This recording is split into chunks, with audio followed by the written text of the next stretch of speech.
subhanaka la ilma lana illa ma 'allamtana innaka antal alimul hakim. Rabbi shrah li sadri wa yassir li amri wahlul 'uqdatam min lisani yafqahu qawli. Allahumma salli wa sallim ala sayyidina Muhammad wa ala alihi. Alhamdulillah, kita panjatkan rasa syukur kepada Allah Subhanahu wa taala di atas pertemuan kita pada malam ini. Semoga Allah Subhanahu wa taala merahmati dan juga memberkati kehidupan kita serta mengampunkan dosa-dosa kita semua, dosa kedua orang tua kita, dosa anak-anak kita, keluarga kita, dan juga kita mendoakan semoga Allah ampunkan dosa seluruh umat Islam, baik yang kita kenali ataupun yang tidak kita kenali, baik lelaki, perempuan, yang masih hidup, yang telah meninggal dunia. Kita doakan semuanya, semoga Allah berikan ampunan kepada mereka semua, kepada kita semua, dan mempermudahkan bagi kita jalan untuk menuju syurganya. Amin ya rabbal alamin. Terima kasih. Terima kasih. Boleh juga dituang. Jadinya tuan-tuan, pada malam ini alhamdulillah kita telah masuk ke tahun baru Hijrah 1446 kalau aku tak silap ya. 1446. Karena hari Islam itu bermula waktu maghrib. Ya, jadi memang sudah masuk lah nih. Ngamlah tu kita baca doa akhir tahun dan awal tahun, semoga Allah mengkabulkannya dan menyelamatkan kita daripada godaan syaitan yang terjam dan nafsu yang jahat. Ya. Jadinya tuan-tuan, sebagai mukaddimah kita pada malam ini, tuan-tuan, saya ingin menunjukkan poin-poin seperti berikut. Ketika Nabi berumur 25 tahun, kita pun sedia maklum, Nabi Muhammad berkahwin dengan Khadijah binti Khuwailid. Ketika Nabi berumur 25 tahun dan dikurniakan 6 orang anak, tuan-tuan, ya, 2 laki-laki, 4 perempuan. Kemudian ketika Nabi berumur 40 tahun, Nabi dilantik menjadi Rasul. Ini poin yang kedua. Dan ketika Nabi berumur 47 tahun, Nabi Muhammad dan juga umat Islam mula diboikot oleh penduduk kafir Quraisy. Maksudnya setelah 7 tahun menyebarkan dakwah Islam sebagai Rasul, maka Nabi diboikot. Setelah difitnah, pendusta, penyihir, tidak berkesan, maka mereka mula strategi seterusnya, yaitu memboikot Nabi dan juga sahabat-sahabat Nabi. Maksudnya pasar-pasar yang ada pada waktu itu, tuan-tuan, dikuasai oleh orang yang bukan Islam. Setelah mereka mengetahui bahwa yang membeli itu adalah orang Islam dan mereka tidak mau menjualnya, orang boikot umat Islam. Ya. Kemudian tuan-tuan, ketika umur Nabi 50 tahun, berlakulah tahun kesedihan bagi Nabi, yaitu istrinya Khadijah dan pakciknya Abu Talib wafat pada tahun yang sama. Istrinya dulu wafat, Khadijah, kemudian 3 bulan kemudian baru pakciknya Abu Talib wafat. Dan pada waktu itu juga tuan-tuan, pada tahun tersebut juga Nabi dihiburkan hatinya, dibawa jalan di dalam perjalanan yang hebat yang dikenal sebagai Isra dan Mi'raj. Dan kita dihadiahkan salat fardu 5 waktu sebagai alat penghapus dosa, tuan-tuan ya. Ketika umur 52, Nabi berkahwin dengan Aisyah. Dan ketika umur 53, Nabi berhijrah ke Madinah. Jadi di situ poin-poinnya, tuan-tuan ya. Jadi Nabi berhijrah ke Madinah itu umur Nabi sudah 50-an. Bukan muda lagi, tuan-tuan ya. 50-an. Perjalanan daripada Mekah ke Madinah itu lebih kurang 400 km. Naik onta. Ya. Bayangkan, tuan-tuan, Jadi sangat jauh. Jadi ada poin lagi di bawah. Semasa zaman pemboikotan, Nabi dan umat Islam mengambil kesempatan membeli di pasar Ukaz. Dan itulah berlaku asbab berlakunya perjanjian Aqabah yang pertama. Apa itu pasar Ukaz? Pasar Ukaz ini tuan-tuan, dia tidak selalu ada. Setahun sekali saja dia ada. Di negara Arab, di Mekah pada waktu itu, pasar Ukaz ini setahun sekali. Apa pasar kita yang wujud setahun sekali? Perasaan tidak ada tuan-tuan. Pasal kalau keramaian, balik-balik sudah di Labuan ini, bukan setahun sekali keramaian itu. Di pasar Ukaz ini macam jom heboh lah. Jom heboh. Jadi bila dibuat pasar Ukaz, sudagar-sudagar dari luar Mekah datang berniaga di Mekah. Disitulah Nabi dan umat Islam mengambil kesempatan untuk membeli barang keperluan. Pasal kalau hari-hari biasa orang tidak jual sama Nabi dan juga orang Islam. Kesian tuan-tuan ya. Boleh bayang nggak bila kita ada duit tapi orang tidak mau jual barang? Kita ada duit, mau beli tapi kita diboikot. Oh, kok Islam kan? Tidak boleh beli. Bayangkan tuan-tuan. Ya, kita pergi contohnya lah, kita pergi Family Mart, tidak dijual. Kita pergi Sepmo, tidak dijual juga. Kita pergi mewah, tidak dijual, atau binasa tu tuan-tuan. Macam mana kita mau membeli? Terpaksa berikat perut tuan-tuan. Waktu ini Nabi berikat perut dengan sahabat-sahabat karena betul-betul kekurangan makanan. Dorang ikat perutnya tu supaya tidak masuk angin tuan-tuan. Dorang ikat perutnya dengan batu supaya perutnya tidak masuk angin. Sebab kalau perut masuk angin sakit perut kita. Jadinya tuan-tuan, dengan wujudnya pasar Ukaz ini, sebenarnya pasar Ukaz ini pasar yang dibenci oleh Nabi. Ya. Tapi apa boleh buat? Untuk beli barang keperluan, maka terpaksa juga membeli di situ. Sebenarnya inilah pasar yang dibenci oleh Nabi.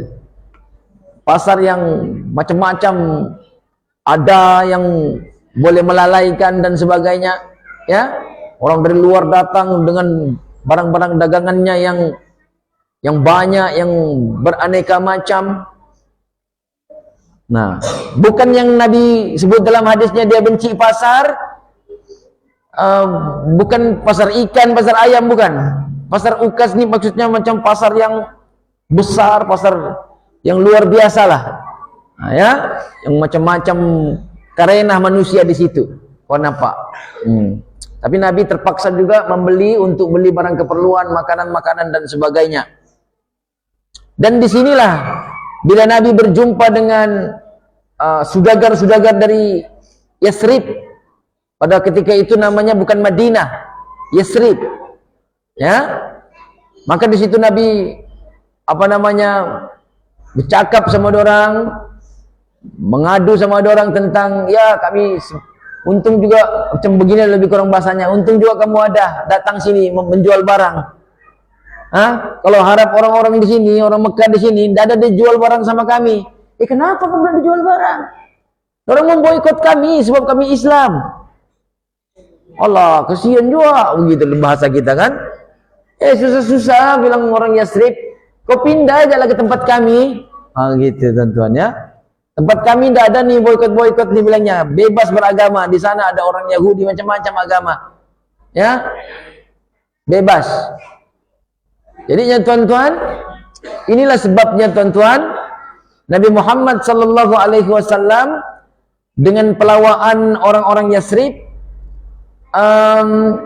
Nabi menghantar seorang sahabatnya yang bernama Mus'ab bin Umair untuk pergi ke Madinah. Dan Mus'ab bin Umair ini kelebihannya ialah pandai berbicara, petah bercakap. Maka dengan sebab Nabi hantar dia ke Madinah, maka Mus'ab bin Umair pun berdakwah kepada orang-orang Madinah. Sebab itu banyak orang-orang Madinah yang masuk Islam sebelum Nabi hijrah. Tahun depannya lagi tuan-tuan, ada lagi pasar Ukaz. Ya, pasar Ukaz dibuat lagi tahun depannya. Maka semakin banyak orang-orang Madinah menemui Nabi. Dalam catatan sejarah lebih kurang 72 orang. Yang buat pertama kalinya perjanjian Aqabah ini 12 orang. Perjanjian Aqabah yang kedua 72 orang datang, tuan-tuan. Banyak sudah yang memeluk Islam. Ya. Jadinya tuan-tuan, poin yang kedua, semasa hijrah solat telah pun disyariatkan. Kalau kita lihat ya, semasa hijrah ketika umur Nabi 53 tahun. Manakala solat disyariatkan ketika Nabi berumur 50 tahun. Jadi 3 tahun sudah solat itu dikenal, barulah Nabi berhijrah ke Madinah, ya, atas perintah Allah. Dan di situ disebutkan di dalam catatan sejarah Nabi sempat membina Masjid Quba berhampiran dengan kota Madinah. Nah, ya, Masjid Quba yang diasaskan atas ketakwaan, itulah masjid yang diadakan solat Jumaat sulung. Solat Jumaat sulung, tuan-tuan ya. Buat pertama kalinya dibuat solat Jumaat di Masjid Quba di Madinah. Jadi selama 3 tahun Nabi tidak ada buat solat Jumaat di Mekah. Oke? Sebab keadaan tidak mengizinkan. Sedangkan Nabi sholat sendirian pun dilemparkan tai unta. Apalagi kalau kau ramai-ramai sembahyang Jumaat. Lagi-lah bilang orang kafir ini lagi senang. Kita tabur semua. Kita injak semua batang lehernya, lagi senang. Jadi tuan-tuan, waktu itu tidak mengizinkan. Jadi bila Nabi sudah pergi ke tempat yang lebih aman, maka disitulah Nabi memulakan sholat Jumaat buat pertama kalinya. Dan ada seorang sahabat menghitung jamaah pada waktu itu seramai 40 orang. Maka itulah yang diambil oleh Imam Asy-Syafi'i sebagai syarat sah Jumat menurut mazhab Syafi'i. Jamaahnya mesti 40 orang termasuk imam sama Bilal. 40 orang yang bermastautin di situ, yang dewasa. Tidak termasuk kanak-kanak ya. Tapi Imam Abu Hanifah dia tidak menganggap itu sebagai syarat sah Jumat. Karena kebetulan Nabi buat Jumat pertama jemaahnya 40. Itu kebetulan saja. Kalau andai kata ada 5 orang iyalah. Sebab itu Imam Abu Hanifah sah juga sholat Jumat walau jemaahnya 5 orang saja. Imam, Bilal, Khatib, 2 orang makmum. Sah juga. Imam Abu Hanifah. Jadinya tuan-tuan, bila cerita pasal hijrah Nabi ini memang sudah lama tahu dia akan berhijrah. 2 sebab. Yang pertama, semasa Nabi dilantik menjadi Rasul, kan dia dipeluk di Gua Hira tuh. Dipeluk oleh malaikat Jibril, disuruh bacalah. Maka turunlah ayat surah Al-Alaq ayat 1 hingga 5. Iqra' bismi rabbikal ladzi khalaq. Dan ketika itu Nabi turun daripada Jabal Nur, turun daripada Gua Hira itu, balik ke rumahnya, dan Nabi pun minta kepada istrinya supaya diselimutkan, zammiluni, zammiluni, selimutkan aku, selimutkan aku. Sehingga ada turun ayat, ya ayyuhal muzammil, wahai orang yang berselimut. Ya. Jadi tuan-tuan, di situ Khadijah tengok Nabi Muhammad menggigil, dan Khadijah bertanya, apakah gerangan yang membuatkan suamiku begini nih? Nabi pun bagi tahu, aku jumpa orang tadi dipeluknya, aku disuruhnya aku membaca, macam mau putus nyawaku gini. Aku rasa takut, bilang Nabi. Jadinya tuan-tuan, beginilah untuk menenangkan kau, bilang Khadijah, aku panggil pacikku dulu, bilangnya. Pacikku tu namanya Waraqah bin Naufal, disebutkan dalam buku sejarah. Waraqah bin Naufal, seorang yang ahli kitab, yang tahu tentang kitab Taurat, ya, seorang ahli kitab. Maka datanglah pacik Khadijah yang buta matanya waktu itu, sangat tua, dan matanya pun buta, dan dia pun bertanyalah kepada Nabi Muhammad pada waktu itu apa yang berlaku kepada Nabi Muhammad. Maka Nabi Muhammad pun menceritakan daripada A sampai Z. Maka mendengar itu, kata si Waraqah ini, oh itu namus, bilangnya. Apa itu namus, bilang Nabi Muhammad kan? Apa itu namus? Itulah yang selalu jumpa Nabi Musa dulu. Woi, kau ni bukan orang biasa nih, bilangnya. Kau ni orang besar, dilantik menjadi rasul. Tuan-tuan, kata si Waraqah bin Naufal, andai kata aku masih hidup ketika kau diusir oleh kaummu, nescaya kau akan mendapati aku orang yang akan membantumu. Begitu kata si Waraqah bin Naufal. Nabi pun tanya, aku diusir oleh kaumku? Iya, tidak ada rasul yang diutus, semuanya diusir oleh kaumnya, termasuk kau ni lah. Jadi yang tonton itu Nabi hijrah umur 40 tahun. Nabi sudah tahu dia hijrah, dia akan diusir oleh kaumnya, dikejar oleh kaumnya. Jadi ketika umur Nabi 40 tahun waktu itu. Poin kedua, tuan-tuan, Nabi juga mengetahui yang dia bakal hijrah ke Yasrib semasa Isra Mi'raj, yaitu ketika Nabi berumur 50 tahun. Kan dia naik burak bersama malaikat Jibril, dan Nabi turun di beberapa tempat. Antara tempat itu namanya Yasrib. Nabi turun dan sembahyang 2 rakaat, ya, 2 rakaat syariat Nabi Ibrahim, ya, karena syariat Nabi Muhammad belum lagi diajarkan sholat, syariat Nabi Ibrahim. Ya, jadinya tuan-tuan, Nabi turun di situ sembahyang 2 rakaat. Nabi melihat sekelilingnya satu tanah yang subur, banyak pohon-pohon korma, kan? Maka Nabi Muhammad pun bertanya kepada Jibril, wahai Jibril, di mana ini? Bilang Jibril, inilah Yasrib. Ini Yasrib. Satu masa nanti kau akan berhijrah di sini. Jadi tuan-tuan, sebelum berlakunya hijrah ketika umur Nabi 53 tuh, memang Nabi sudah tahu dia bakal berhijrah ke Yasrib. Itu sebagai mukaddimah. Ini baru mukaddimah, udah 7,5 atau binasa. Kan? Baik tuan-tuan, poin yang pertama, ini adalah fasa-fasa bulan. Kan Islam ni kan dia punya tahun ikut bulan. Kan? Kalau punya Masihi ikut matahari, orang putih. Kan? Yang kita pakai sekarang ni Januari, Februari, March, and April, Mei, Jun, Julai. Kan? Kalau kita umat Islam, bulan-bulan Islam, Ramadan, Syawal, Zulqa'edah, Zulhijjah, Muharram, itu bulan-bulan Islam. Jadi kalau kita orang Islam, kita berpandukan bulan, bukan matahari. Ya, takwim kamari. Kamar itu bulan. Ya. Kalau matahari, takwim syamsiyah. Ya, perhitungan matahari.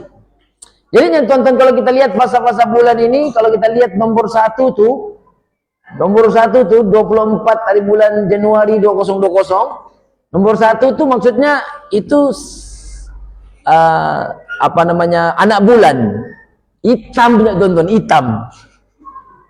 Sebab itu tidak nampak tuh kalau pakai mata, mau pakai teropong. Sebab itu tidak heran kalau hari raya Ramadan mesti ada ahli-ahli falak, pejabat mufti dan sebagainya akan pergi tempat-tempat tinggi untuk meneropong anak bulan. Pasal hitam badan, tidak nampak. Mau pakai teropong baru nampak. Kalau macam di Labuan ni, di UMS ku dengar. Itu di Ujana. UMS kan? Nah, nanti kalau tanggal 2 baru ada tuh si anak bulan sabit, si tapi halus sinya. Tanggal 2, tanggal 3 baru besar, 4 besar lagi sedikit, 5 besar lagi sedikit, 6, 7, 8, 9. 8, 9 itu baru dia bentuk D. Itu dipanggil dalam sains sebagai bulan separa. Dia bukan lagi bulan sabit, tapi bulan separa. Nah, ya. Jadi sepatutnya 9 ini bersambung di Februari. Oleh karena saya tidak ada kalender yang begini bulan Februarinya, jadi saya sambung di atas je lah. 9, 10, 11, 12, 13, 14, 15. Jadi 14, 15 itu bulan purnama, tuan-tuan. Oke, 14, 15 itu bulan purnama. Kalau sudah kau nampak di langit itu cantik bulan itu, bulan purnama, bulat, ketahuilah itu kalau bukan tanggal 14, 15. Ya. Lepas itu dia akan mengecil balik. Nanti tanggal 20, 21, 22 dibalik dia huruf di balik. Bulan separa balik. Kemudian dia mengecil jadi bulan sabit, akhirnya dia hilang dan menjadi anak bulan lagi kembali.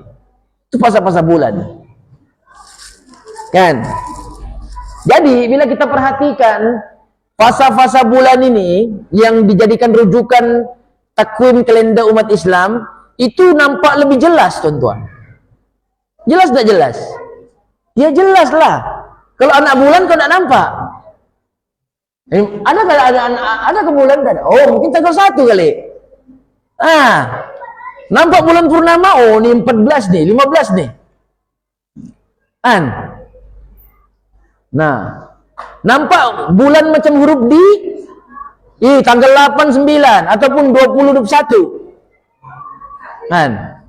Jelas. Jadi kita lebih yakin dengan fasa-fasa bulan ini, kita lebih yakin, lebih jelas, dan ini lebih mantap berbanding peredaran matahari. Karena kalau matahari tanggal 1 kah, tanggal 15 kah, tanggal 8 kah, bulat saja dia. Mana ada matahari sabit? Matahari sabit tidak ada tuh. Matahari purnama tidak ada. Anak matahari tidak ada. Bulat saja dia. Ya. Jadinya tuan-tuan, dengan petunjuk ini, ya, kita punya perhitungan ini lebih jelas. Dan demikian itulah hujah agama Islam, tuan-tuan. Sebenarnya jauh lebih jelas, lebih meyakinkan berbanding hujah agama lain. Ya. Sedangkan takwim bulannya sejak, perkiraan tahunnya sejak sudah sejelas ini. Apalagi tentang hukum-hukum agamanya, lagi jelas. Kadang-kadang kita dengar hujah agama lain ragu-ragu gitu, begini macam tidak masuk di akal. Tapi kalau ajaran Islam semua masuk di akal, tuan-tuan. Salah satu contoh, kalau orang kafir, tuan-tuan, dia ragu dengan hari kebangkitan. Kenapa dia tidak mau masuk Islam? Sebab dia tidak percaya dengan hari kebangkitan. Itu ada disebutkan dalam Al-Quran. Ya, orang kafir ragu dengan hari kebangkitan. Mereka tidak percaya orang yang sudah hancur, dimakan tanah, tulangnya terpisah-pisah, dagingnya hancur lebur, bisa bercantum kembali jadi manusia semula. Dan di situ dalam surah Al-Qiyamah Tuhan mengatakan, aku mampu mengembalikan daging-daging yang hancur, tulang belulang yang putus-putus, aku mampu kasih kembali, bahkan aku mampu mengembalikan kamu punya jari kamu nih, dia punya ukiran nih, aku mampu kasih balik, bilang Tuhan. Jadi di situ, tuan-tuan, Tuhan bagihin bahwa ada satu anggota tubuh badan kita yang tidak sama dengan orang lain, yaitu sidik jari ini. So itu dijadikan identiti manusia. IC pakai ini, jempol dikasih masuk kau punya IC, baru ada mesinnya tuh dibaca kau punya, kalau sama kah dengan dalam IC-mu. Kalau bukan sama, artinya bukan kau punya IC. Walaupun itu muka kembarmu barangkali. Aku mampu kasih balik, kata Tuhan, walaupun aku kasih balik yang ini nih, sidik jari kamu. Jadinya, tuan-tuan, orang kafir sudah tidak percaya dengan hari kebangkitan. Jadinya menurut logik akal yang diberikan oleh agama kita, tuan-tuan, mencipta sesuatu yang sudah ada, merepair sesuatu yang rosak, itu jauh lebih mudah berbanding buat baru, tuan-tuan. Sebagai contoh, ini biskal rusak, rimnya bengkok, betul? Ini jalan tak boleh nih, pasal rimnya bengkok. Oke, mana yang lebih mudah, tuan-tuan? Repair atau buat baru? Repair atau buat baru? Mula dari kosong.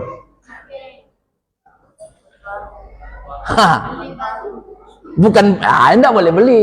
Buat baru. Mula dari kosong, artinya besi yang bulat, batu, masih berbentuk batu, kau bakar, baru kau bentuk biskal. Mana lebih mudah? Kau repair saja, tukar tayarnya, atau kau buat dari mula? Ya repair lah. Ini kalau kau antar pergi kedai, bengkel pun ketawa apa buat. Senang saja nih, mana biskalmu? Biar 10. Tapi kalau kau minta buat baru, kau kasih besi. Ini lah besi. Kau buatkan ke biskal. Atau mekanik pun keruk kepala tuh. Macam mana? Tengok. Nampak? Kita nih kalau sudah mati, untuk Tuhan kasih balik kita untuk hidup balik, senang. Kita sudah ada. Tinggal di repair. Tuhan tidak perlu pikir macam mana muka Ustaz Razali. Pasal sudah ada. Hidungnya kembang. Kan? Matanya besar. Tidak payah pikir. Jangankan yang sudah ada, yang belum ada pun Tuhan boleh buat. Nampak? Yang sudah ada, yang belum ada pun Tuhan boleh buat. Aku belum ada cucu. Tapi satu masa nanti kalau anakku kawin, aku bercucu, bolehkah Tuhan buat cucuku? Bolehlah, walaupun sekarang belum ada. Kan? Jadi orang kafir tidak percaya dengan hari kebangkitan. Orang yang sudah mati hidup balik, senang lah macam repair biskal aja tuh. Benda yang sudah ada, rosak, mau dikasih hidup balik, dikasih bagus balik, lagi mudah. Sedangkan yang mula dari kosong pun Tuhan mampu buat. Kan? Itu poin yang pertama. Poin yang kedua, tuan-tuan. Ini bulan Islam. Sana bulan Masihi. Ikutlah tuh. Maksudnya Januari, persamaannya Muharram, bulan 1. Jadinya tuan-tuan Desember bulan 12 Zulhijjah. Jadi kalau musim haji ketahuilah bulan haji itu adalah bulan 12. Hari raya puasa Ustaz, itu bulan 10. Ramadan bulan 9. Nampak? Ya? Safar bulan 2. Rabiul Awal bulan 3, Rabiul Akhir bulan 4, Jamadil Awal, Jamadil Akhir, Mei dan Jun. Rupanya nama bapakku nama bulan Islam, tuan-tuan. Sempat aku jumpa bapakku tempoh hari, Pak, aku bilang, Razali bin Jumadil. Aku mau tanya, bapak ni Jumadil Awal ke Jumadil Akhir? Terus dia cakap, kau itu bilangnya datukmu itu yang kasih nama, bilangnya. Iya, pasal tergantung, Pak. Jumadil Awal kan Jumadil Akhir. Kita pun mau tahu. Kan? Jadinya tuan-tuan, ada yang merah tuh tuan-tuan, yang merah tuh itu bulan haram. Bulan haram maksudnya diharamkan, dimuliakanlah, masa itu dimuliakan oleh orang Islam dan juga orang kafir sendiri, orang kafir Quraisy. Mereka memuliakan 4 bulan ini. Maksudnya di bulan itu bulan yang aman, haram kau berperang. Tidak boleh perang. Kalau kau mau perang, selain yang merah tuh. Oke? Bulan Ramadan boleh. Bulan Syawal boleh. Dan selalunya orang memerangi Islam bulan Ramadan. Pasal orang Islam puasa masa itu. Dibilangnya orang Islam lemah. Perang Badar pun berlaku di bulan Ramadan. Saudara, kaum muslimin yang dirahmati Allah. Jadi poinnya di sini, Muharram itu tahun baru. Tahun baru nih sekarang. Jadi jangan lupa azam baru. Pasal kalau kamu azam baru tahun 2025, jauh lagi tuh. Ini baru Julai. Kau azamlah sekarang. Ini tahun baru nih. Nampak? Itu pengajarannya. Ya? Yang merah itu bulan haram. Sudah saya bagi tahu tadi. Jadinya tuan-tuan, sepatutnya kita umat Islam, sepatutnya kita kenal bulan ini seperti mana kita kenal bulan yang itu. Kan? Sebab apa? Sebab kita orang Islam. Ini produk Islam nih, produk Islam. Kan, siapa lagi yang mau guna produk Islam kalau bukan orang Islam? Macam masjid. Siapa lagi yang mau pakai masjid kalau bukan orang Islam? Kau harap yang bukan Islam mau masuk masjid, mau mengimarkan masjid, sorry lah. Kan? Begitu tuan-tuan ya. Jadi sepatutnya kalau kita boleh tutup mata menyenaraikan bulan 1 sampai 12, kita pun sepatutnya boleh tutup mata menyenaraikan bulan 1 sampai 12 bulan Hijrah. Sebagai contoh, Januari, aku tutup mata Pak. Januari, Februari, Mac, April, Mei, Jun, Julai, August, aku lupa. September, Oktober, November, dan Desember. Kan? Islam? Bulan Islam? Muharram, Rabiul Awal, Rabiul Akhir, Jamadil Awal, Jamadil Akhir. Ayo. Itu kau boleh baca, ayo. Muharram, Safar, Rabiul Awal, Rabiul Akhir, Jamadil Awal, Jamadil Akhir, Rajab, Ramadan, Syawal, Zulqa'dah, Zulhijjah. Ya.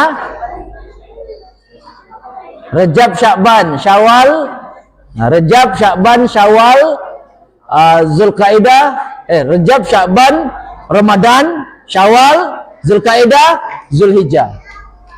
Gitu. Kalau macam begini bolehlah, ada. Kan? Baik tuan-tuan. Poin yang ketiga. Tahun hijrah tidak dikenal di zaman Nabi, mula diperkenalkan di zaman Khalifah Umar Al-Khattab. Oke? Jadi di zaman Nabi tidak dikenal tahun hijrah ini. Sebab Nabi sibuk menyebarkan dakwah. Sebab itu Nabi dilahirkan tahun gajah.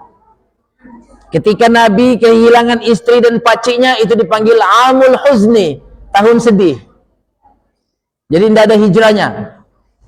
Hijrah ini hanya dikenal pada zaman Umar Al-Khattab. Pada waktu itu kerajaan Islam semakin membesar dan banyak surat menyurat yang diedarkan, tetapi tidak ditahu surat tadi ada dia punya nama bulan tapi tidak ada tahunnya. Jadi tidak ditahu itu surat baru ke surat lama. Sebab itu timbul idea untuk membuat kalender Islam. Kan? Asal kalender Masehi sudah ada, kalender Islam belum ada. Ya. Jadinya tuan-tuan,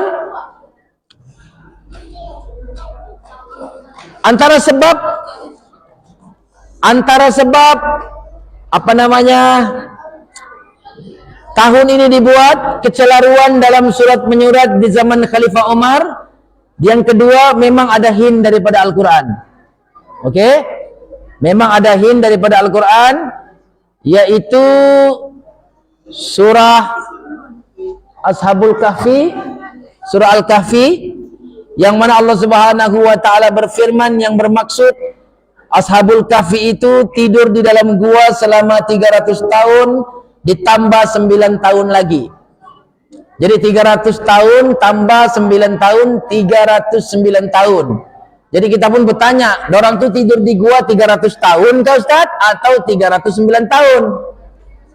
Jawabannya dua-dua betul. Sebab bila kita merojok kitab tafsir, 300 tahun itu kiraan Masehi, 309 tahun itu kiraan Hijrah. Oke. Jadi 300 tahun tambah 9 tahun artinya 309 tahun. Jadi di sini kita lihat dia punya poin-poin tuan-tuan. 1 tahun Masehi sama dengan 365 hari. 1 tahun hijrah sama dengan 354 hari. Nah, jadi bezanya tuh tahun hijrah itu lebih sedikit berbanding tahun Masehi, bezanya 11 hari. Sebab itu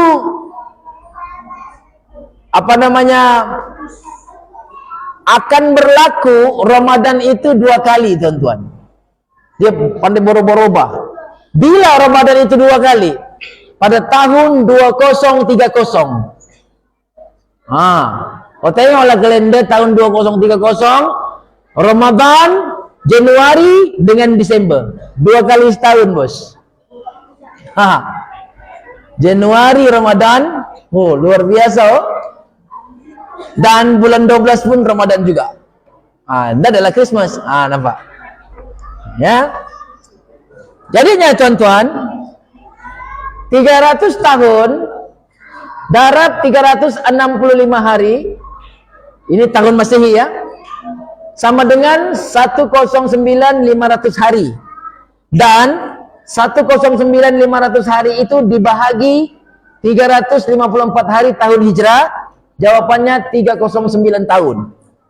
Jadi ini yang dimaksud oleh Tuhan di dalam ayat tadi. 300 ditambah lagi 9 tahun. Nampak? Masehi 300, tapi kalau hijrah 309 tahun. Baik. Seterusnya tuan-tuan, nama bulan yang dikenal di zaman jahiliyah sebelum Islam datang, ya. Nama bulan telah dikenal di zaman jahiliyah sebelum Islam datang, tapi nama bulan Muharram mula dikenal sesudah Islam datang. Ini poin yang seterusnya. Ya. Ramadan, Syawal, Zulhijjah itu zaman sebelum Islam datang sudah dikenal oleh orang Arab jahiliyah. Cuma Muharram saja yang diperkenalkan semasa kedatangan Islam. Jadi Muharram, Safar, Rabiul Awal bulan 3. Muharram, Safar, Rabiul Awal bulan 3. Jadi sebelum datangnya Islam, Muharram itu apa? Safar Ula, Safar pertama. Yang kedua baru Safar. Yang ketiga Rabiul Awal. Datang Islam, Safar Ula ini dipadam, diganti Muharram. Baik.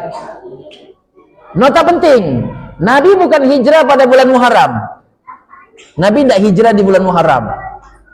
Ya, yang kau sangka bulan Muharram itu Nabi hijrah itu sebab lagu. 1 Muharram detik permulaan, perkiraan tahun Islam hijrah, perpindahan Nabi dan umat Islam dari kota Makkah ke kota Madinah. Boleh jadi solo kah? Nampak? Sebab itulah kamu sangka bulan Muharram Nabi berhijrah. Enggak. Itu lirik lagu. 1 Muharram detik permulaan, perkiraan tahun Islam hijrah. Nokta di situ. Kalau kau sambung perpindahan Nabi dan umat Islam, kau keliru. Kau keliru. Pasal Nabi bukan hijrah bulan Muharram. Nabi hijrah ujung Safar dan masuk ke Rabiul Awal. Safar itu bulan 2, Rabiul Awal bulan 3. Ujung Safar tuh Nabi bersembunyi di Gua Sur itu 26 Safar. 26 Safar. Dan perjalanan Nabi pergi ke Mekah tuh naik unta sejauh lebih kurang perjalanan dari Mekah ke Madinah sejauh lebih kurang 400 km itu 28 hari. Jadi Nabi mulai bergerak 26 Safar. Artinya masuk ke Rabiul Awal tak? Kan? Ujung-ujung Safar. Sebab itu ulama sirah mengatakan Nabi itu sangat dominan dengan bulan Rabiul Awal. Kenapa? Yang pertama, Nabi dilahirkan di bulan Rabiul Awal. Yang kedua, Nabi wafat pada bulan Rabiul Awal. Dan yang ketiga, Nabi hijrah pada bulan Rabiul Awal. Jadi Ustaz, kenapa 1 Muharram disebut hijrah? Itu lagu, bos. Kan? Kenapa ditetapkan 1 Muharram? Karena Muharram itu bulan 1. Dan menurut ulama kita lagi, Muharram itu hijrahnya para sahabat. Oke? Nabi berhijrah bulan 2, bulan 1 tuh Nabi suruh sudah umat Islam berhijrah dulu. Ya, supaya apa? Supaya dorang tidak maksudnya begini, kata Nabi, ya, yang ingin dibunuh itu aku, bilangnya. Yang ingin dibunuh aku, bukan kamu. Yang ingin disakiti, yang ingin dihabisi aku, bukan kamu, wahai sahabat-sahabatku. Maka aku perintahkan kamu hijrah dulu ke Madinah. Tapi hijrah jangan satu kumpulan besar, 2-3 orang begitu. Hari ini 3 orang jalan, selang 3 hari 3 orang lagi jalan. Jangan terus jalan 100 orang, mati kamu dibantai nanti oleh orang-orang kafir. Kemana orang ini ramai-ramai ini? 3 orang, orang tak perasan. Jadi itu bermula daripada bulan Muharram. Dan Nabi kemudian, kan? Pasal yang dicari itu bukan kamu, aku. Kan? Baik, bukan aku lah, Nabi lah maksudnya, ya. Jadi ya tuan-tuan, orang-orang kafir Quraisy membuat cadangan. Ini antara 4 cadangan, ya, 4 cadangan. Pertama, halau Nabi, buang negeri. Kedua, dipenjara. Ketiga, dibunuh. Keempat, dibunuh beramai-ramai. Setiap kabilah ada 1 wakil untuk membunuh Nabi Muhammad SAW. Jadi orang-orang kafir itu bermesyuarat. Dia punya ketua-ketua. Termasuklah di situ Abu Jahal, Abu Lahab, dan ada 1 orang tua yang tiba-tiba datang, tidak dikenal, tuan-tuan. Tua, tidak dikenal, tapi mulutnya peta bercakap. Ya, itu bilang Nabi, yang itu iblis tuh menjelma jadi manusia. Apa kata Muhammad? Kita halau aja daripada Mekah nih. Orang tua tuh, jangan kamu halau daripada Mekah ini. Kenapa? Ditanya. Nanti kalau dia pindah ke negeri lain, dia sebarkan Islam di negeri lain, dan Islam jadi kuat. Bila dia kuat, nanti dibantainya kamu balik. Oh, betul juga. Betul ya, Liao. Di mana kita tinggal nih, Liao? Begitu kan? Itu bahasa kita lah, kan? Jadi itu dia punya jawaban. Nanti di negeri baru Muhammad sebar Islam, akhirnya Islam jadi kuat. Jangan kau buang negeri. Kita penjara saja dia. Jangan, bilang tuh orang tua tadi. Jangan kita penjarakan dia. Kenapa? Itu Muhammad mulutnya macam sihir. Orang yang hatinya keras jadi lembut. Orang yang tadi tidak mau jadi mau. Nanti kalau kau penjara, nanti pegang kunci penjara itu, masuk Islam itu gara-gara dia. Nanti kalau dia sudah masuk Islam, dibukanya. Lepas Muhammad. Oh, benar juga kita pacek. Bijak juga kita pacek. Albert Einstein kan nama kita. Contohnya lah, tonton. Albert Einstein belum lahir masa itu. Nah, rasa Albert Einstein bijak, bijak lagi kita nih, tuan-tuan. Kenapa? Karena kita memilih Islam. Nampak? Bilang Nabi, yang bijak itu yang selalu ingat mati dan bersiap sedia menghadapi kematian. Dia ingat mati, dada ingat mati. Dan ketiga, dibunuh. Bilang orang tua itu bilang jangan dibunuh. Kenapa? Sebab Muhammad ini memiliki sanad yang mulia, orang-orang besar yang dihormati. Nanti keluarganya menuntut bela, mati kamu. Kan? Bila apa namanya orang ternama menuntut bela, dapatkah tuh? Tapi kalau kau bukan orang ternama, orang biasa, memanglah kau tidak dapat. Kau siapa? Tapi kalau orang besar cari kau, dapat tuh. Kan? Dibunuh beramai-ramai. Setiap kabilah ada wakil untuk membunuh. Inilah cadangan orang tua tadi itu. Oke Pakcik, oleh karena semuanya cadangan kami tidak diterima, apa cadangan Pakcik? Dibunuhlah Muhammad itu beramai-ramai. Setiap bangsa, setiap kabilah, setiap suku ada wakil. Sama-sama tikam, sama-sama tatak. Sama-sama tatak. Jadi kalau keluarganya mau menuntut, semua bangsa ada di situ. Jadi seram juga dia. Semua bangsa terlibat.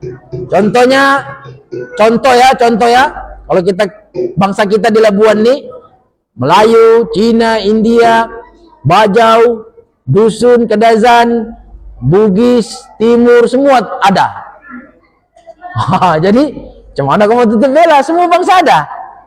Kan? Sudah masuk waktu, tuan-tuan. Ini baru 4. Ini ada 60 poin. Azan dulu, tuan-tuan. Ini luar biasa nih. Azan dulu lah.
والصلاة القائمة سيدنا محمد وصلاة الفضيلة والشرف والدرجة العالية الرفيعة وبعث مقام محمودا الذي وعدت إنك.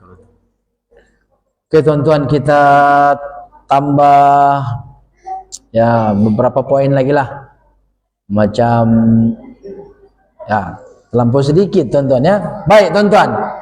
Jadi orang-orang kafir membuat perancangan untuk membunuh Nabi Muhammad sallallahu alaihi wasallam Kemudian Nabi juga ada perancangan tersendiri, tuan-tuan, dan demikianlah perancangan Nabi.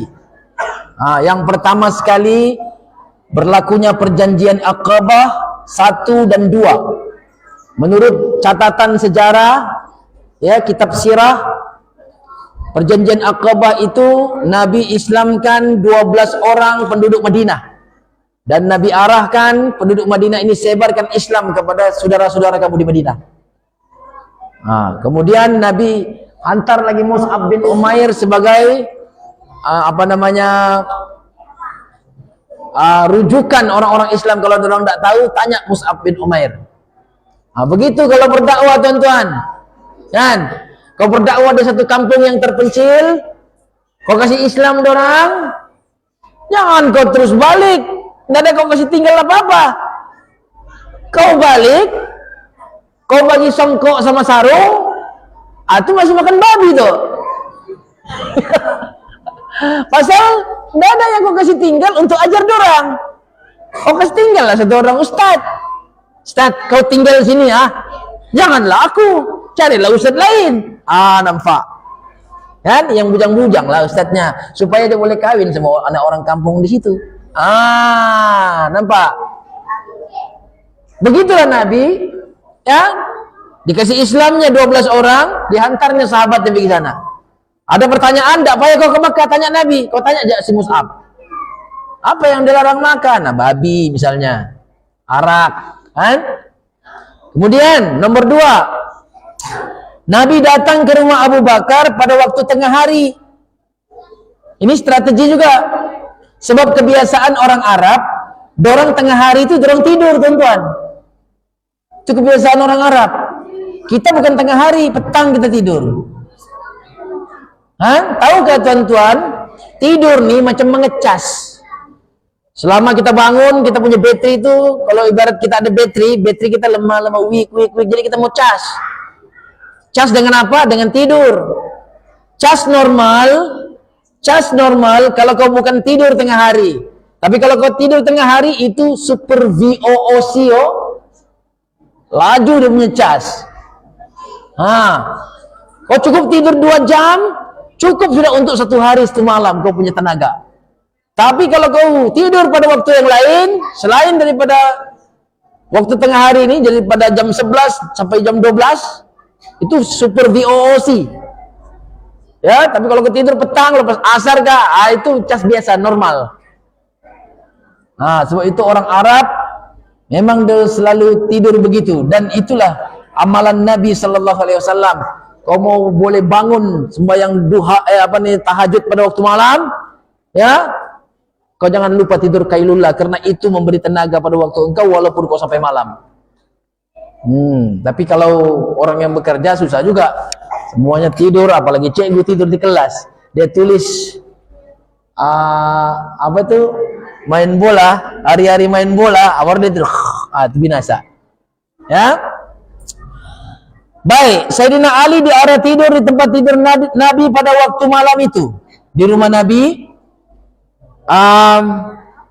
Nabi suruh Sayyidina Ali, bilangnya, kau tidur di, kalau macam kita ditilam lagi, ditilam gua, kau pakai selimut, tutup, pakai selimut, kau tutup kepalamu, jangan kau tidur situ, kau buka kepalamu. Paham ya Rasul? Pakai selimut begini, macam itu, jangan kau buka kepalamu. Panas ya Rasul, tidak ada ekon kah? Itu tambahan. Mana ada ekon sama Nabi? Tapi dia taat, setiap panas tidak panas tutup. Jadi ketika saat rumah Nabi dikepung, orang-orang kafir dia berada di luar rumah Nabi, mereka mengintip. Ada. Dia tidur. Cepet. Dorong kumpul anggota, kumpul semua. Sekeliling, ada jendela, di jendela, ada pintu di pintu dapur, pintu depan, kumpul. Pemuda-pemuda ini, setiap bangsa ada, termasuk iblis pun ada, yang orang tua tuh, ada juga dia. Oh, bukan alang-alang, bos. Ngintip jadi. Padahal orang tertipu itu bukan Nabi. Sayyidina Ali. Kan? Lepas itu tuan-tuan disebutkan dalam satu riwayat Nabi ada baca surah Yasin ayat 9. Waja'alna min baini aydihim sadda wa min khalfihim sadda faghshaynahum fahum la yubsirun.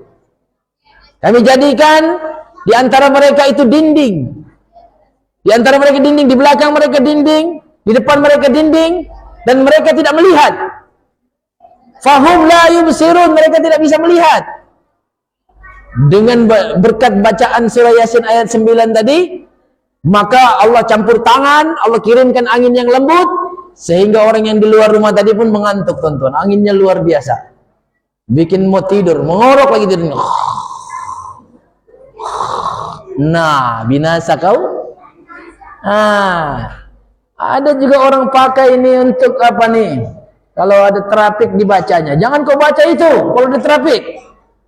Kenapa? Nanti trafiknya tidur. Mati nanti di jalan raya. Dilanggar orang. Nah, ada satu nenek tua. Jumpa aku, ajar. Kalau kau mau bilangnya ndak ditahan polis bilangnya. Kau baca aja nih. Apa dia nih? Ia kena budu, wa ia kena stain. Hatimu budu, matamu kelain. Bilangnya begitu sama aku. Oh, sempantun lah bunyinya. Ya begitu, memang begitu bacaannya. Ulang balik. Ia kena budu, wa ia kena stain. Hatimu budu, matamu kelain. Kau niatkan sama yang polis tuh. Oh iyalah, ulang. Wapal, pasal macam pantun, senang aja, bukan panjang. Pendek saja, hatimu budu, matamu kelain. Ia kena budu, ia kena stain. Senang. Kebetulan satu waktu, tuan-tuan, aku memandu lupa bawa dompet. Jangankan IC lesen, dompet, duit aku udah bawa.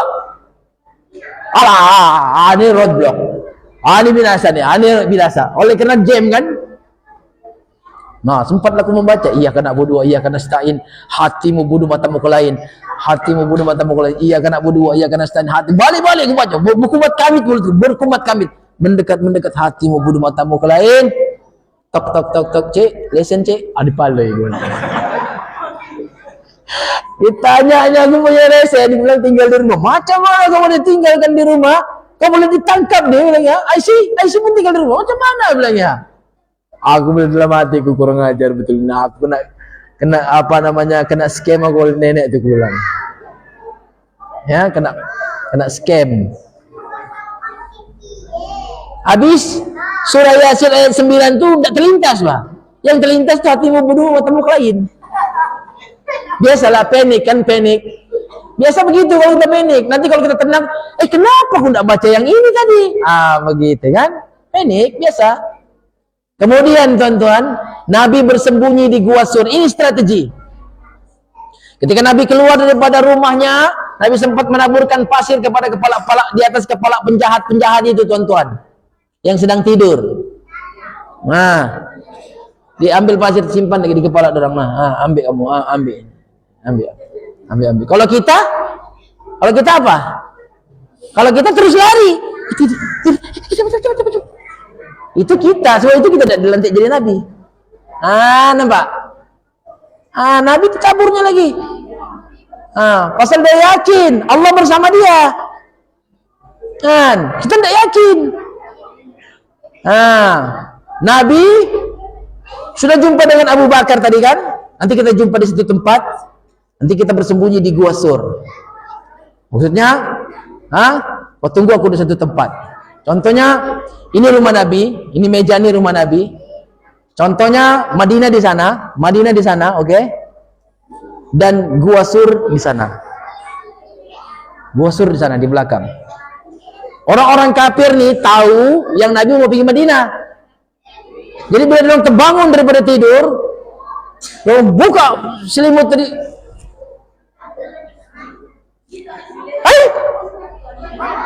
Kenapa? Mana Muhammad? Apa kan? Sayyidina Ali. Mana Muhammad? Muhammad kan? Mana aku tahu? Mana aku tahu? Itu marah tu benar. Aku tikam ni mana? Tikam lah. Orang nak tahu aku boleh marah. Kalau kita punya bahasa tuan-tuan. Berani kau ha? Kalau kami terus tikam tadi mati kau sia-sia. Kalau aku mati tidak apa-apa lah bilang Sayyidina Ali. Jangan Nabi Muhammad. Kalau dia habislah cerita Islam. Kalau aku yang mati tidak apa-apa. Aku masih kecil lagi. Nampak? Bijaknya Nabi. Mana Nabi? Mana Muhammad? Mana Muhammad? Mana aku tahu? Oh dia tu mau pergi Madinah. Dia mau pergi Madinah, pergi sana. Pergi sana, pergi sana. Semua pergi sana, berbondong-bondong pergi sana. Nabi pergi sana. Bijak. Kan? Diarahkan lagi Amir bin Fuhairah itu bawa kambing ternakan milik Abu Bakar. Kau bawa kambing ternakan tu, bawa kambingmu semua pergi sana supaya tapak kaki kami ditutup oleh tapak kaki kambing. Tapak kaki kami itu maksudnya kan padang pasir, kalau kau berjalan ada bekas tapak kaki. Jadi kalau sudah kambing 100 ekor, hilang tapak kakimu tu. Tapi tuan-tuan, tahukah tuan-tuan, di saat orang berbondong-bondong ke sana, pergi Madinah dengan kuda yang kencang tapi kecewa, tahukah kamu tuan-tuan, ada pakar jejak tuan-tuan, sampai ke pintu Gua Sur. Relax ya dia.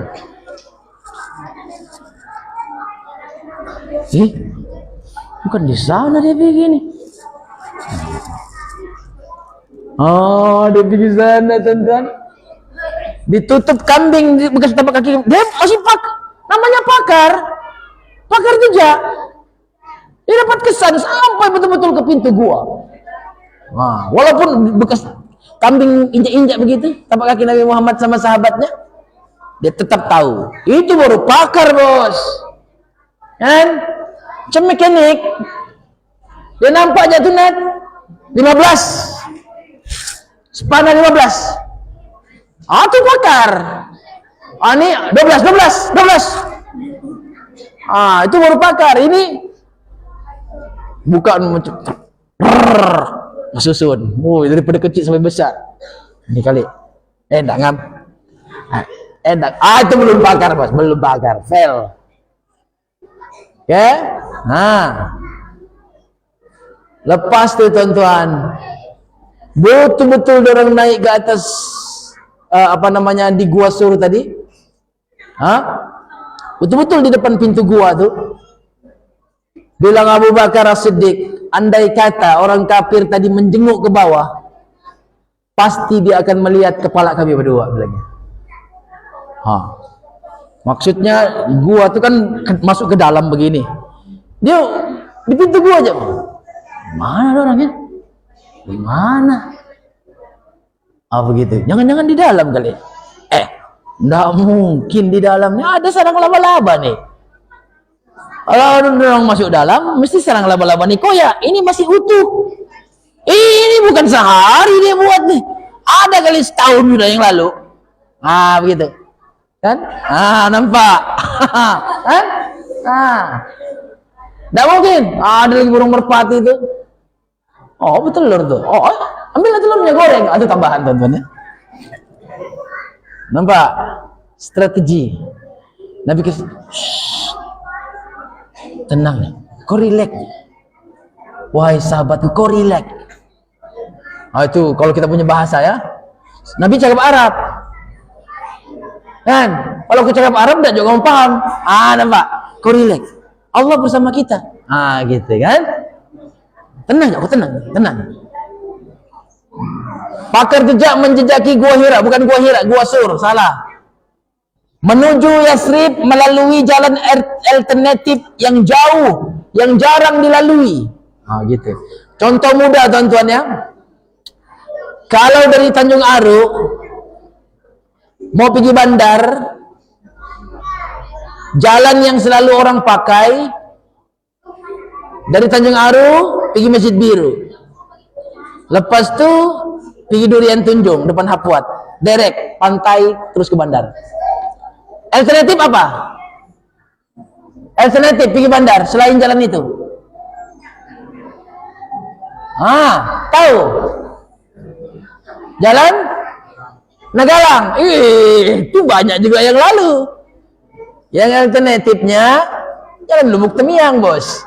Pergi metrik, pergi IMS, baru kok kena berdua. Itu jauh badan. Jarang orang Tanjung Aru lalu situ tuh. Kan? Kalau dari Tanjung Aru pergi Nagalang banyak, bos. Jadi jalan alternatif. Itu perangkap contohnya, mentang-mentang ini tepi laut. Jalan tepi laut, Nagalang pun tepi laut, itu kamu tertipu. Nampak. Jadinya contohan, oleh karena mereka tidak menemui Nabi Muhammad bersama sahabatnya, maka penguasa Arab pada waktu itu, orang kafir Quraisy, membuat satu pengumuman. Siapa yang boleh bawa Muhammad hidup atau mati, habuannya 100 ekor unta. Nampak? 100 ekor unta. Saya ulang. Kenapa lu ketawa? Ini sirah Nabi. Saya ulang. Siapa yang berjaya membawa Muhammad hidup atau mati, habuannya 100 ekor. Saya ulang sekali lagi, guys. Tidak payah ulang sekali lagi, oke? Geliati nampak. Baik. Sebab itu, tuan-tuan, habuan itu sangat besar, tau. 100 ekor unta. Kau boleh bayang nggak harganya sekarang? 1 ekor sapi pun sekarang sudah mencecat 7-8 ribu ringgit hari ini. Itu sapi, kerbau 7-8 ribu. Unta mahal lagi, bos. Sebab dagingnya lagi banyak, lagi panjang, lagi ada bonggol di situ. Nampak? Itu mencecah 10, paling murah itu 10. Hingga ke 15 ribu 1 ekor. Sekarang Kodara plus 100. Kaya enggak kaya? Sebab itu orang terliur. Mula-mula si Suraka itu dia duduk begini, rileks. Biasa pendekar begitu. Siapa yang aku udah nampak nih.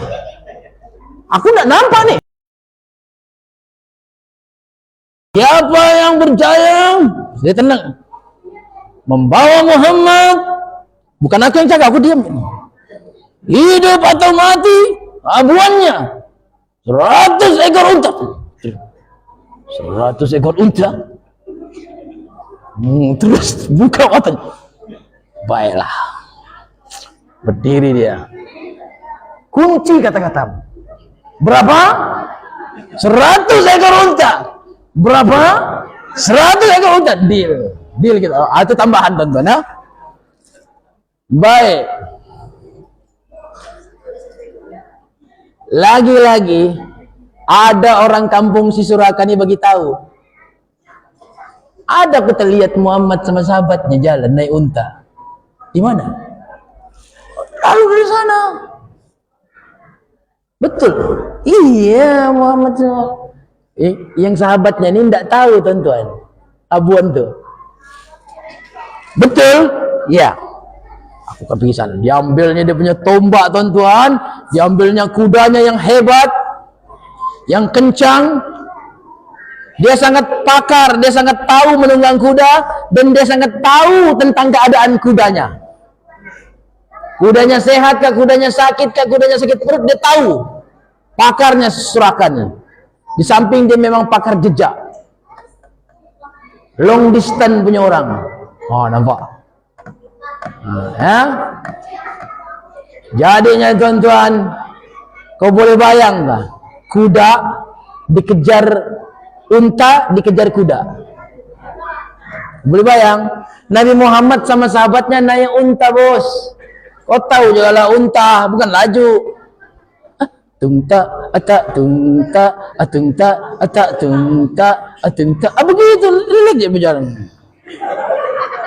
Iya, si kawan ni, ditariknya tali kudanya, bilang kudanya begitu. Come on, come on. Sama tombaknya lagi tuh, ibunya suka. Kan? Unta, kuda, itu macam ninja king kejar biskal betul. Dapat tak dapat, kompom lah dapat. Kan? Makin lama Abu Bakar ni tak tenang sudah, macam dia dapat rasa sesuatu. Boleh-boleh tengok belakang. Boleh. 8.15 sudah. Tengok belakang, dia tengok jam tu, ya. Itu contoh ya, tengok belakang. Terus bilang Nabi, sabar, kau tenang, bolehkah kau tenang? Hah? Jangan kau risau. Sesungguhnya Allah bersama kita. Ya. Oke. Jalan nih, tungta, atak tungta, atungta, atak tungta. Come on! Come on! 100 ekor unta, come on! Kalinya tuan-tuan, nampak sudah kepulan-kepulan asap dari jauh tu. Bekas tapak kaki kuda laju kencang. Abu Bakar tengok. Begitu dia takut, tuan-tuan. Ya Rasul, ada orang kejar kita. Kau relax. Kau relax je. Itu dia, come on.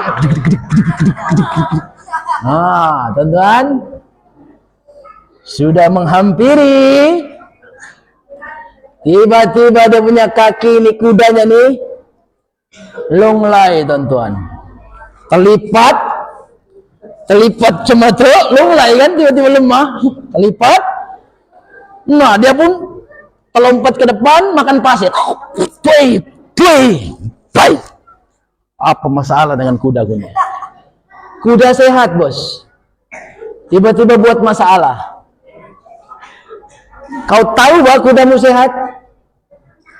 Contohnya begini, kau baru kasih keluar Super King.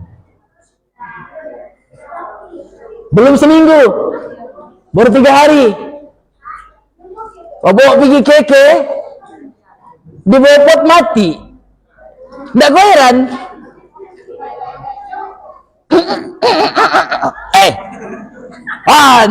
Belum kubuka lagi kulit bangkunya nih. Apa ini? Malam, bos. Nggak ada orang. Nah, kenapa nih? Kalau kau tengok di situ, ada restoran di sana, ada apa namanya, keramaian.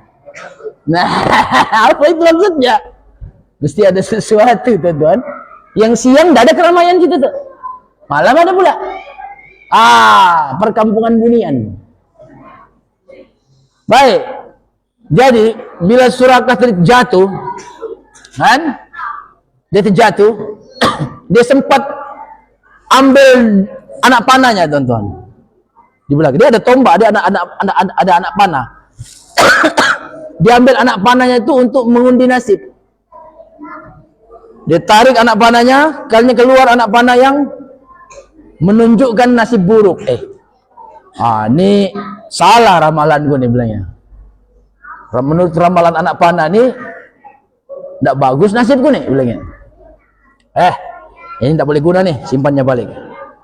Come on, 100 ekor unta, come on. Tepuk-tepuknya, dia punya apa ya? Kudanya, bangun kudanya balik. Oke enggak? Oke, come on. 100 ekor unta. Kau jangan buat masalah lagi ya. Kalau enggak, aku enggak beli kau rumput spesial. Rumput spesial, aku dapat 100 ekor unta, men. Kau relax, oke? Come on. Maju. Deguk, tersembam lagi. 2 kali makan pasir. Iya. Lepas tuh tuan-tuan, oleh karena gara-gara 100 ekor unta itu membuatkan dia bersemangat. 100 ekor unta, sikit lagi. Kali ketiga tuan-tuan, begitu juga kudanya. Sampai dia baring di padang pasir tuh gini. Muhammad bilangnya, sungguh ada kuasa yang hebat melindungi dirimu. Terdengar suara itu, Nabi Muhammad patah balik tuan-tuan. Saat dia baring-baring, Nabi Muhammad tadi pergi sana kan, dia patah balik. Dia tanya, ada apa denganmu wahai Surakah? Nabi kenal. Tiada apa-apa lah ya Muhammad. Cuma kaummu, orangmu, bangsamu, keluargamu menawarkan 100 ekor unta untuk menangkapmu hidup atau mati. Besar juga tawaran tuh. Itulah aku kejar kau sampai sini. 100 ekor unta. Tapi nampaknya itu semua umpama mimpi dalam mimpi. Itu kumpulan Dhamasutra tuh. Itu tambahan tuan-tuan ya. Maksudnya aku tidak dapat lah tuh 100 ekor unta. Umpama mimpi dalam mimpi lah. Sayang. Wahai Surakah, bilang Nabi Muhammad, kau maukah habuan yang lebih hebat, yang lebih besar daripada itu? Apa? Kalau kau mau, aku beri kau tugasan, bilang Nabi Muhammad. Apa tugasannya? Kau patah balik saja. Kau patah balik, tempat kau kejar kami tadi, kau patah balik. Kalau kau terjumpa orang yang ikut jalan sini, kau cakap, di mana? Cari Muhammad. Cakap sama dia, tidak ada Muhammad sini, aku sudah lalu di sini. Tidak ada, kecewa aja kau pergi datang. Kau sampaikan berita itu kepada orang-orang yang menyusul kami. Boleh? Boleh tuh, ya boleh lah. Tapi apa juga lah yang ku dapat? Bilang si Surakah. Apa juga lah yang ku dapat? Apa yang ku dapat? Aku janji kepadamu, aku akan berikan kepadamu mahkota Raja Parsi. Mahkota Raja Parsi, emas bos, lagi mahal daripada 100 ekor emas. Mahkotanya full emas. Apa? Tadi dibaring Apa? Mahkota Raja Parsi. Kau balik, kau kasih tahu tidak ada Muhammad di sini. Aku janji sama kau akan bagi mahkota Raja Parsi. Mahkota Raja Parsi. Macam aku tidak boleh percaya bilangnya kan. Mahkota Raja Parsi, satu kerajaan yang besar. Kau tahu kah, bilang Nabi Muhammad, kami di Madinah akan membuat kerajaan Islam yang hebat, dan satu waktu nanti kami akan menumbangkan kerajaan Parsi. Pada waktu itu harta ghanimah diambil, aku janji ini mahkotanya milikmu. Terus terdiam. Kau tidak percaya? Kau kan kenal dengan kudamu, hebat kan kudamu. Kenapa kudamu tidak boleh kejar kami? Di situ dia logik juga bilangnya. Beginilah, kita buat hitam putih lah bilangnya. Buat surat. Aku tidak pandai menulis, bilang Nabi. Ada apa? Ada. Dia kasih keluar kertas. Kita. Dia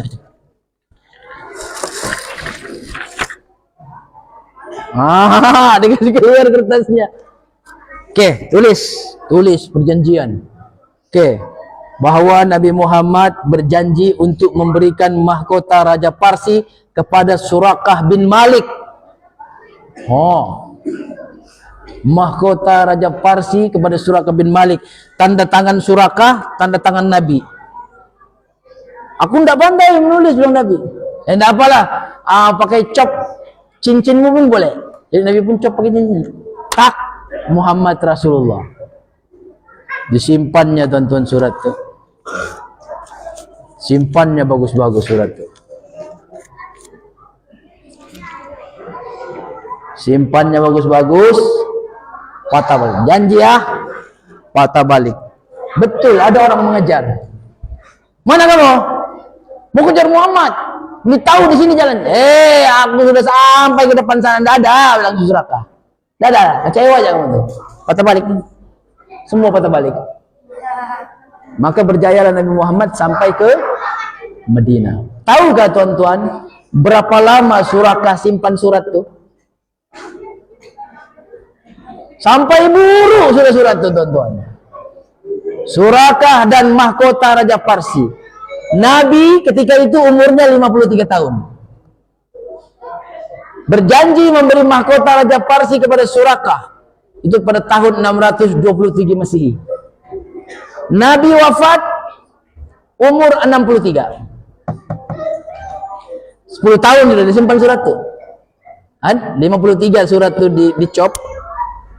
63 Nabi wafat. Kemudian setelah Nabi wafat, Sayyidina Abu Bakar memimpin orang Islam selama 2 tahun. Berapa tahun sudah disimpan itu surat?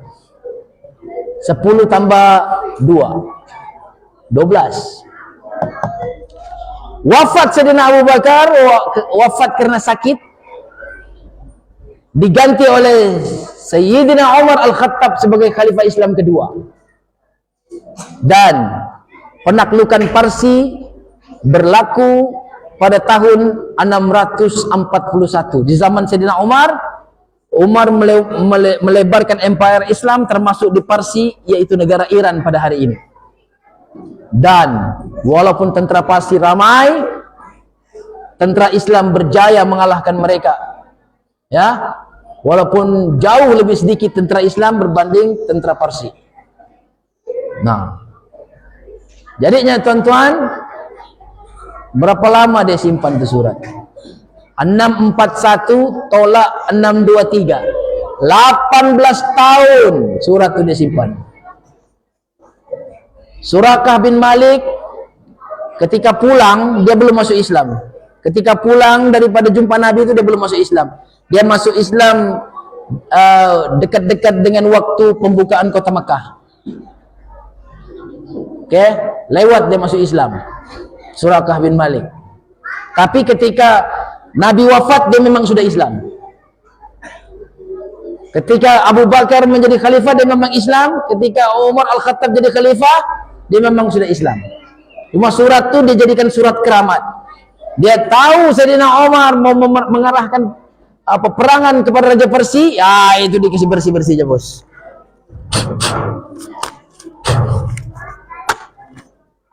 Oi, nampak lagi tulisannya, jelas lagi deh. Kalau ada laminating film, aku kasih keras nih. Nasib dia ada laminating film nih. Kalau ada laminating film, aku kasih keras nih macam IC, macam lesen. Nah, jadinya tuan-tuan, disebutkan dalam catatan sejarah Surakah bin Malik tidak ikut perang.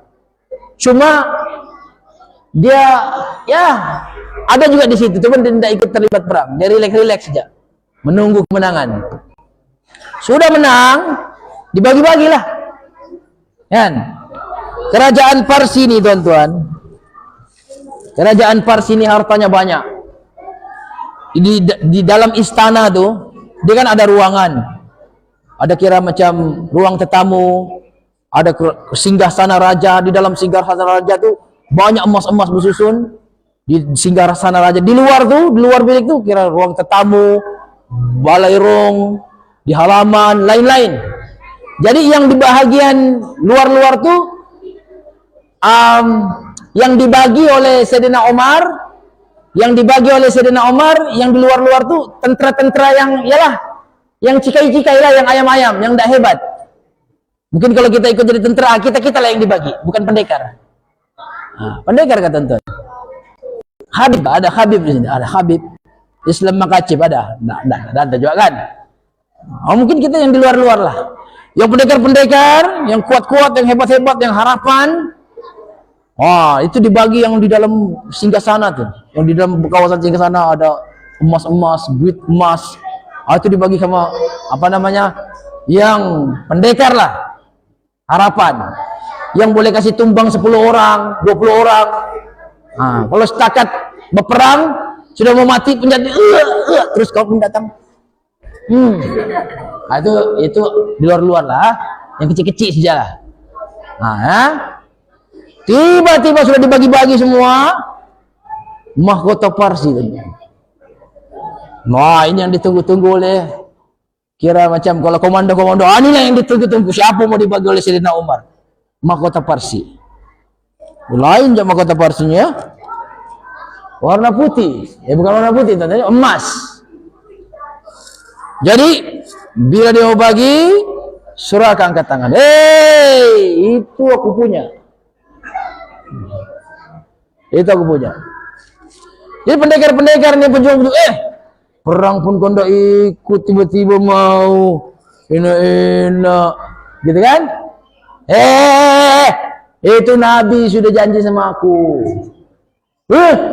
Nabi sudah janji.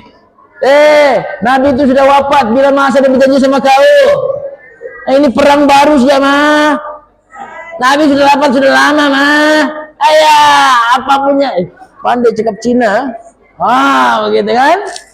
Ya begitu tuan-tuan. Kalau gangster tiba-tiba cakap Cina, lu kata KL gangster. Orang Melayu cakap Cina. Encai sudah lari lah. Begitu kan? Padahal orang Melayu pun. Si Tailong itu orang Melayu aja tuh. Kan? Jadi sampai mana sudah tadi? Sampai mana tadi Suraka?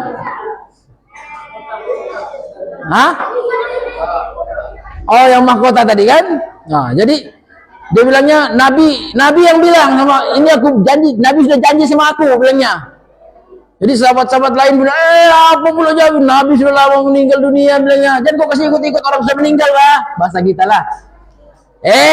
Aku ada bukti guys. Kita tidak cakap kosong, oke? Ayo sini. Sayyidina Umar. Itu Firamli tonton, itu Firamli. Kepada Khalifah Umar Al-Khattab. Kepada Khalifah Umar Al-Khattab. Dengan ini Muhammad berjanji akan memberikan mahkota Raja Parsi kepada Surakah bin Malik. Sekian. Gegar membaca, bergegar. Jadi sini kali, sini. Yang ini yang di depan. Yang ini. Contohnya ini Surakah bin Malik, kan? Dengan ini, ya, ini surat valid ya. Lama sudah ini, memang sudah lama aku simpan, 18 tahun aku simpan. Buruk sudah surat ini. Dengan ini mahkota ini dihadiahkan, ya, mengingati Nabi yang tercinta, dihadiahkan kepada siapa namamu, Dek? Peter. Si Peter. Kau bukan Suraka bin Malik, jadi kau tidak layak untuk menerima hadiah ini. Dia bukan Suraka bin Malik. Siapa Suraka bin Malik? Siapa? Kau sini. Bukan. Yang ini. Memang Suraka bin Malik kulitnya hitam-hitam. Dia memang hitam-hitam. Sini deh, come on. Mahkota emas nih. Baik ini. Dengan ini dihadiahkan kepada Surakah bin Malik. Siapa nama? Mujahid. Apa? Mujahid. Mujahid. Kau bukan Surakah bin Malik kan? Bukan dulu, lah. Tak jadi lagi-bagi. Dibagilah sama Surakah bin Malik.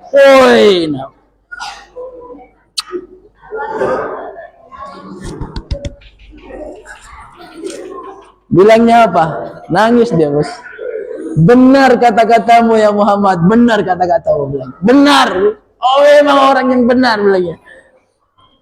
Nangis dia tengok.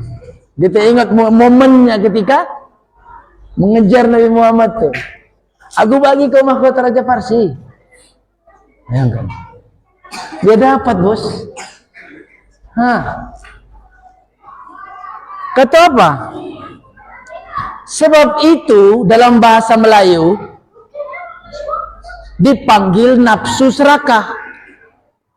Orang yang memang ini aku mau nafsu serakah. Betul nggak kamus Dewan? Nafsu serakah. Serakah diambil daripada nama Surakah bin Malik. Punya besar nafsu serakahnya nih. Serakah tuh, nafsu Surakah, nama Surakah. Tengok, kudanya patah kaki, 100 ekor unta, come on. Nafsu tuh, nafsu. Bolehkah, bilang Nabi, kau balik bagi tahu sama orang yang datang sini, cakap kami ada di sini? Bolehkah? Menipu waktu perang, tuan-tuan, itu dibolehkan. Itu waktu boleh menipu di waktu perang, dibolehkan. Mana ada orang sana? Mana ada orang sana? Kau jalannya sana. Sana ditangkap penjahatnya. Nah, orang tahu. Boleh. Halal menipu waktu perang. Jadi itu waktu perang, Nabi dikejar, mau dibunuh. Boleh gak kau kasih tahu? Boleh itu boleh lah. Boleh kok. Dia sudah terlepas 100 ekor unta, bos. Tapi apa juga aku dapat? Mahkota Raja Parsi. Nah, ambil. Woi, kan? Gara-gara itu dia terus buat surat, toh. Dia dapat. Gara-gara itu mungkin ahli Dewan Bahasa itu mungkin dia berdasarkan cerita ini terus ditambahnya nafsu serakah. Bukan nafsu surakah, serakah. Dia salah Melayu. Bukan surakah, serakah. Macam Isnin. Isnin itu bahasa Arab, bukan Isnin sebenarnya. Isnain. Selasa, bukan Selasa, Salasa. 3, Salasa, 3. Kita Selasa, hari Selasa. Ini ubah sedikit. Biasa Melayu, biasa begitu. Kan? Jadinya tuan-tuan, sampailah Nabi Muhammad di Madinah. Disambut dengan tala'al badru alaina min thaniyatil wada'. Boleh jadi solo ke? Boleh jadi solo? Nampak. Jadi bilang Abu Bakar, "Oi, kena kasih kompang kita ya Rasul." "Oh, kena kasih kompang." Biar saja. Ini naik ontak, tak tak ting tak ting tak tak ting tak. Apa sambungannya? Wajib syukru alaina. Sambung. Hayya 'alas shalah. Ya, kita kejap kita salat. Wajib syukru alaina min saniya. Itu sudah ada habis ya toh. Itu balik ke atas toh. Wajib syukru alaina. Omon, ini si Surakah nih, sini kau. Macam betul kau sebut tadi. Itu, jangan kau ragu. Itulah tu dia. Jangan kau ragu. Itulah dia. Itulah tu dia. Come on. Wajib syukru ala. Mana boleh kalau penyanyi nasyid tengok tanya penonton. Mana boleh kalah kau tu? Full. Wajib syukru sini. Wajib syukru alaina Ata'an lillahi boleh tahan.